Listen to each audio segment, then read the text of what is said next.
ముందుగా అందరికీ వినాయక చవితి శుభాకాంక్షలు అండి. చూడండి తెల్లవారుజామున 4:30కి అయితే లేచానండి. ఇవాళ ఏం చేశానంటే స్నానం అవి చేసేసి మొత్తం పీట అయితే సిద్ధం చేసుకున్నాను. చిన్ని పద్మాలు నాకు చాలా ఇష్టం అండి. ఇలా పద్మాలు అయితే వేయడం, అలాగే పొయ్యి మీద కూడా నేను ట్రెడిషనల్గా ఉండడం అంటే నాకు చాలా ఇష్టం అండి. ఎక్కడ చూసినా ముగ్గులు, పసుపు అవి కనపడుతూ ఉండాలి కంటికి.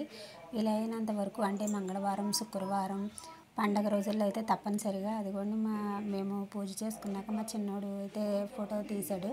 అలాగే కలశం, పందిరి ఏంటంటే నేను అంత ఆర్పాటం అయితే చేయనండి. ఎందుకంటే నాకు టైం అయితే ఉండదు. అందుకని చెప్పి ఉన్నంతలోనే నేను మందిరం ఏర్పరచుకుంటానండి.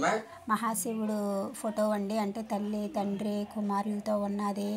ముందు తండ్రిని సేవించి తర్వాత కొడుకుని సేవించాలి అంటారు కదండి. అలాగే నాకు ఈ సంవత్సరం నుంచి అయితే నేనైతే పెట్టుకున్నాను. అలాగే రాగి చెంబులో వాటర్ పోసి కళ్ళుప్పు అవి వేస్తానండి. అలాగే పిల్లలకి చదువు బాగా రావాలని ఆ వినాయకుడిని కోరుకొని పుస్తకాలన్నీ అక్కడే పెట్టి పూజ అయితే చేసుకుంటాం కదా.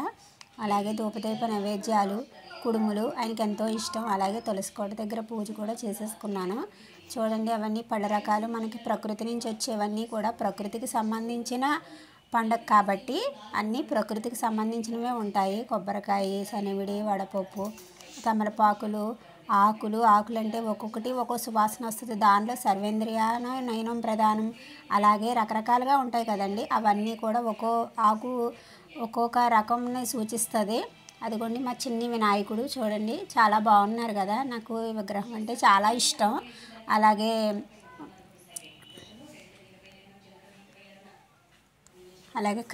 కలశం కూడా ఆనవాయి ఉంటే పెట్టుకోవాలంటారు కదండి.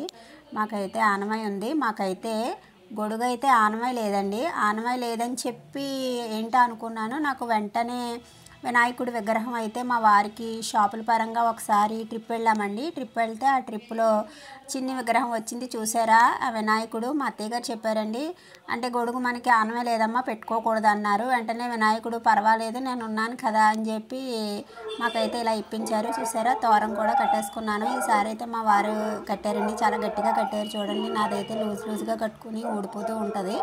అందుకని ఈసారి ఆయనే కట్టేయమన్నాను.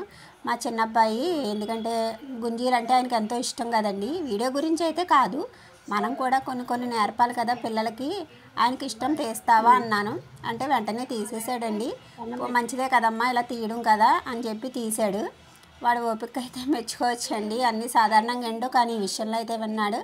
అలాగే మా షాప్లో ఈయన పెట్టుకొని పూజ అయితే చేసుకున్నారు. విగ్రహం అని చూపించాను కదండి. ఎలా ఉన్నారు వినాయకుడు నచ్చితే మీరు నాకు కామెంట్ చేయండి.